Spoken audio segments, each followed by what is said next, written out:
This video is to assist you through phase 2 of your total hip replacement with our rehab program. So our exercises become just a little bit more to get you a bit stronger and moving a bit more normally as well.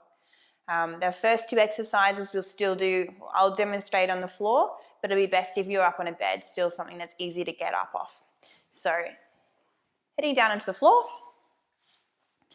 Exercise number 1. Starting to get the muscles working but still keeping your range. You're just going to be raising your knee up just to 90 degrees and no more, and then straight down.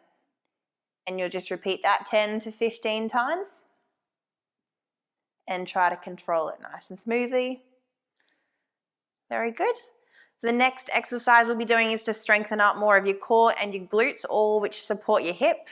So I want you to bend your knees about 45 degrees.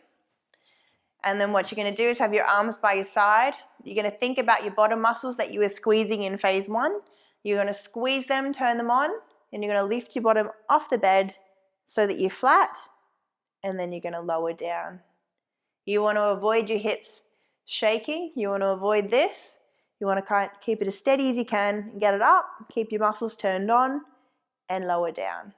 And again, you'll be doing that roughly 10 to 15 times. Your next series of exercises are in standing, and a chair is really helpful for that. So first exercise is literally just sitting down and standing up. So this probably you've already found is a bit of a challenge for you at the moment, but hopefully won't be for long. So I'd love you to try without using your hands if you're up to that level, sitting on a chair and just standing up.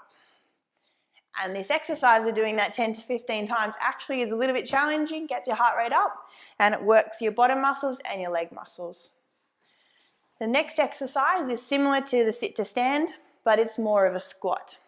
So if I demonstrate that side on so you can see, I still recommend you having a chair behind you so that if you lose balance, you're just sitting back down. You want your feet underneath your hips, so no wider and not too narrow. So underneath your hips, you're going to think about your bottom going back as if you're sitting on a chair, arms out in front for balance, and you're going to move your bottom back as if you're sitting down, squeeze your bottom to stand up.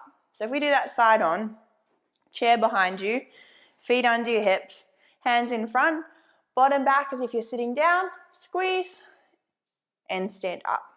So again, 10 to 15 of those.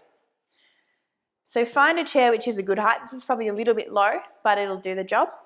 So you want something that you can lean on that supports you. So it's my left hip that's been done, so I'll demonstrate this side. Now you're starting to get range of motion and strength while you're in standing. So again, you're going to be lifting your knee up, 90 degrees only, and then lowering down. And up, again, 10 to 15 times, and lowering down. The next one, hip to the side. So I want you to concentrate with technique on this one. See how it's my heel that's going out first rather than my toes. If I do it with my toes, I work this muscle. If I do it with my heel, I work my bottom muscle, which is more important. So out to the side as far as you're comfortable going and slowly back down. Try not to just get into the habit of swinging these movements.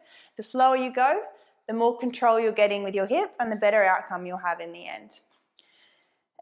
Another one here in standing, it's holding the chair. Try to keep your body upright, and this time your leg's just going to go back.